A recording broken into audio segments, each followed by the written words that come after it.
Hey guys, Churchy here. So this is going to be a just quick build overview of the Magic Man, which is a combination of the Spellblade, the Hex Mage, and the Rune Sage. So it's a really fun build that I've just kind of been playing around with. Been having a lot of fun. So I'll just give you an overview now of the skills I've gone for and sort of why I've gone for them. And then also the gear as well, and then I'll show you kind of fighting a few guys with it, and yeah, we'll see how that goes. So to start with, passives, right? Obviously with the Spellblade, pick up Fitness. I don't think yeah. So you want to pick up Fitness, and you want to pick up Steady Arm, obviously. Fitness, you're going to get the increased maximum health, 25, and you'll get Restore more while sleeping. Steady Arm, more impact resistance while you're blocking, obviously good. Then Spellblade's Awakening, increase your maximum health, stamina, and mana by 15 each.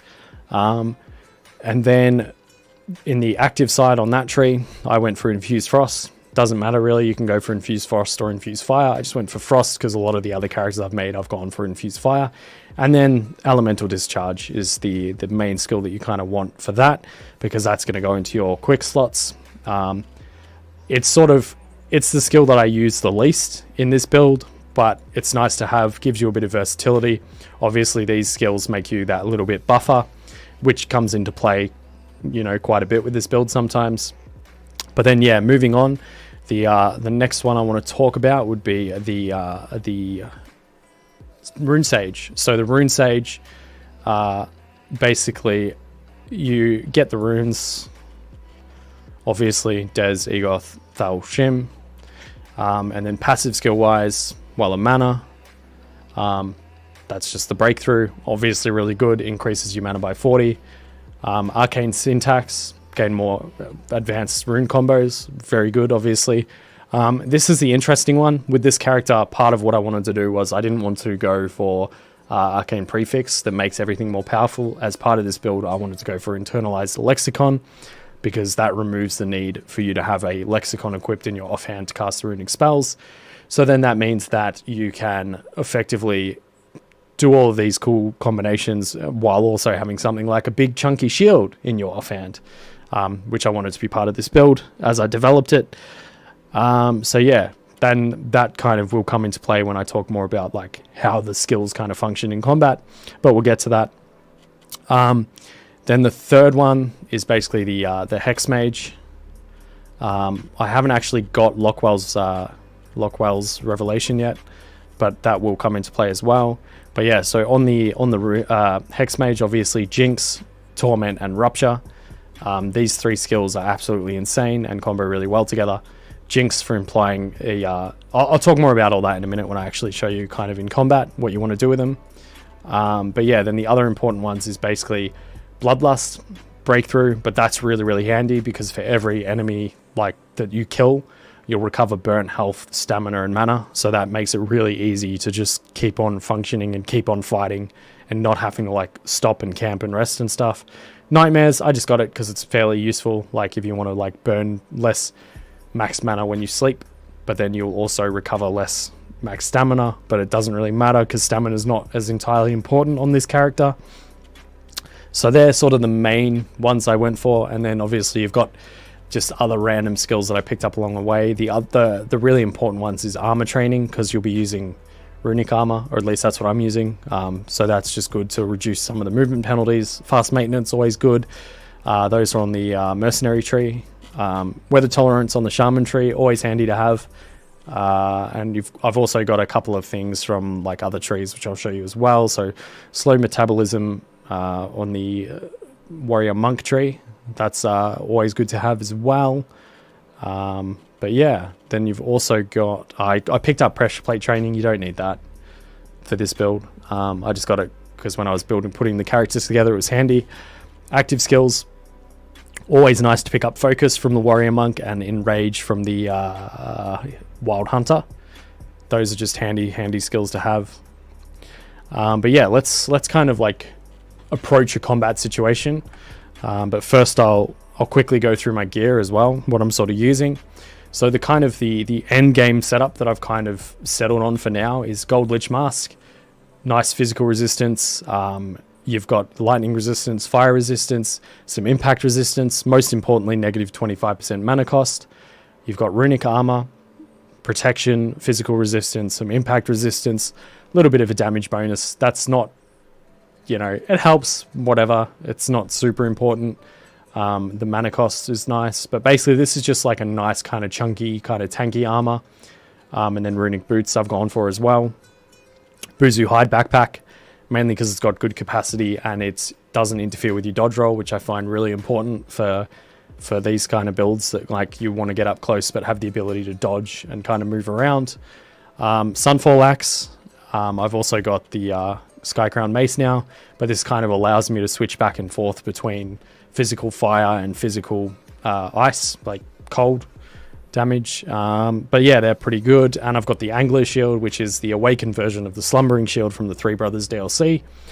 And this is just really damn chunky. And it goes really, really well with shield charge, which I forgot to mention, but shield charge on the Spellblade tree is really, really important because it's just a really, really chunky.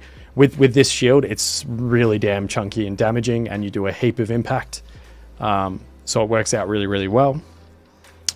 But yeah, so basically, the flow of combat is effectively, if you want to go all out with it, other good buffs too is if you've got a Gabri wine, then you can get more mana reduction.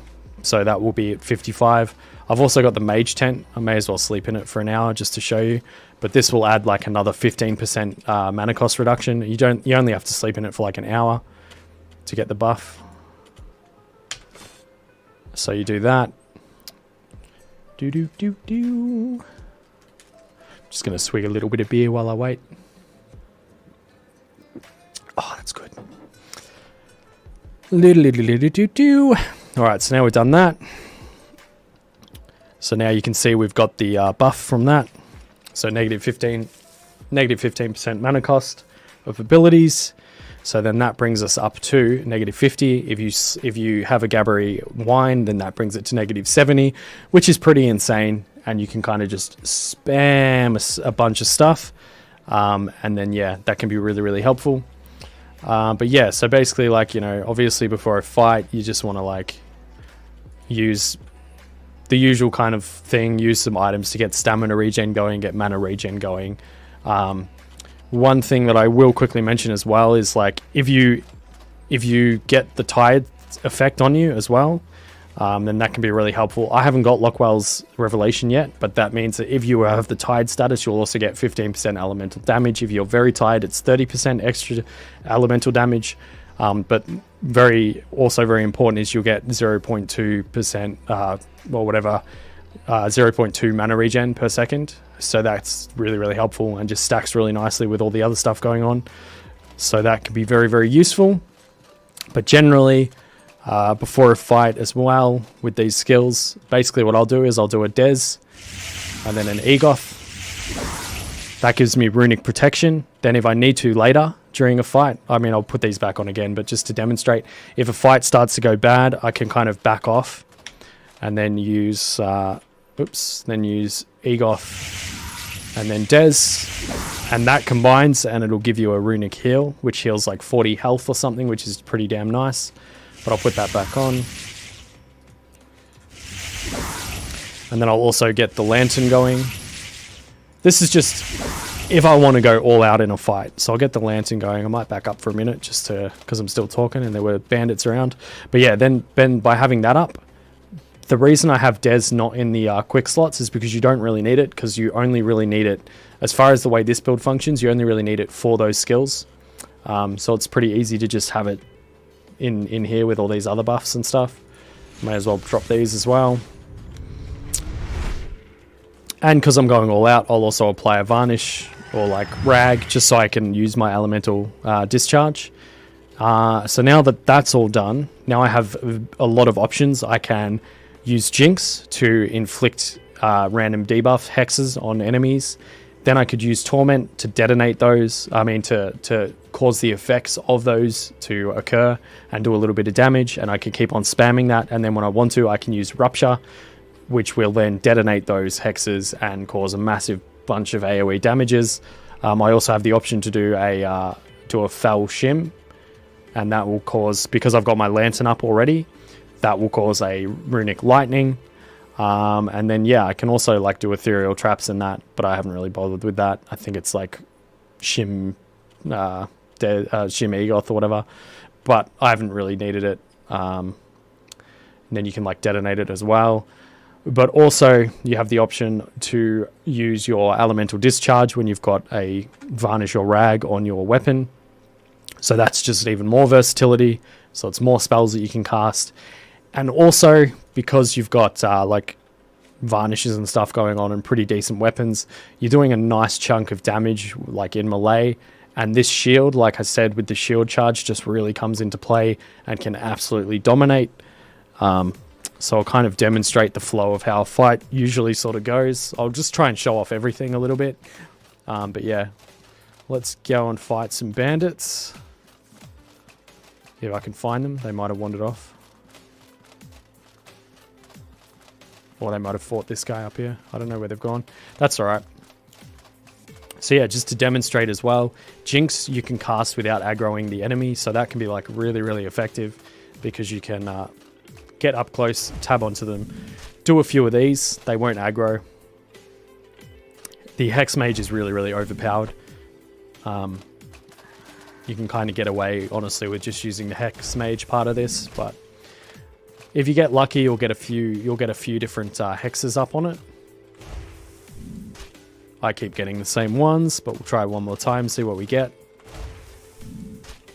Alright, I think we got the same ones 2-3 times in a row, but as you can see as well, because of my mana cost reduction, I'm totally fine mana-wise. But yeah, then I can use one, and that's caused the effects to apply. So now he's getting injured by it. I can use my Fel Shim, throw lightning at him. My rag's worn off, so I'll back up and I'll quickly apply a new one.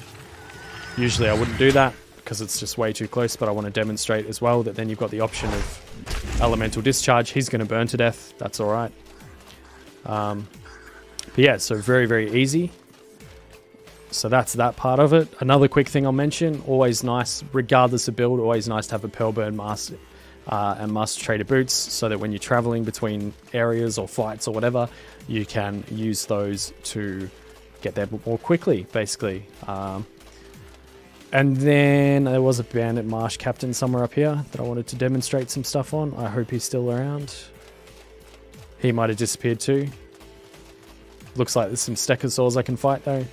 So another really, really crazy thing about the Hex Mage stuff is that if you apply hexes on multiple enemies, when you use your Torment, it will trigger them all. So both enemies, or however many enemies there are that you've hexed with Jinx, or any other hexes you've applied, they will end up basically all having the effect applied to them. And then Rupture is even more insane, because for every hex on each enemy, it will trigger a big AoE explosion.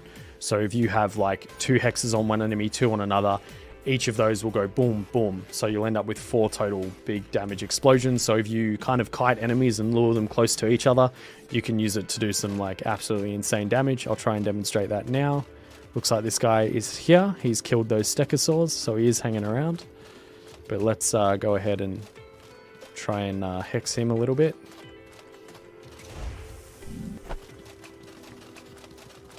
I'll show you what I mean with Rupture.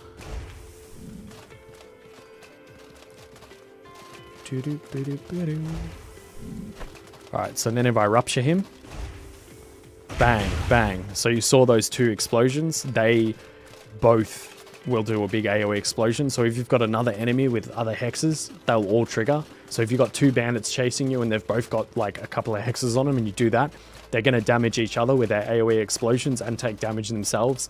So you can just do insane amounts of damage. And now I'll also just demonstrate the shield charge and how powerful it is as well. He dodged that, but that's alright. But yeah, that's like the shield charge is just another element that comes into the build, which can just be really devastating. But yeah, I'll just kind of let it recharge and do another one on him.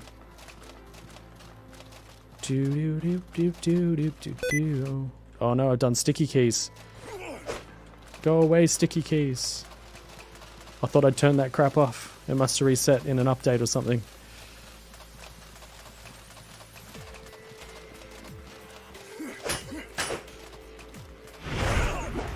So yeah, I just wanted to kind of show you that charge as well. I'll just get rid of this. But yeah, so it all kind of comes together into this very, very versatile and menacing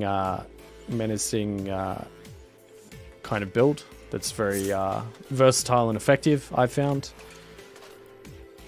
But I think that is basically it. It's pretty much, yeah, like just that matter of combining all those different things as much as you want or as little as you want. And you've got that kind of tankiness going on a little bit with these resistances and everything. And yeah. So anyway, thank you for watching this little build overview. Thank you to the patrons supporting me on there. The legends over there on Patreon supporting me. Really appreciate it, guys. Thanks for watching. Have a good day or night, and I will see you in the next video. Peace.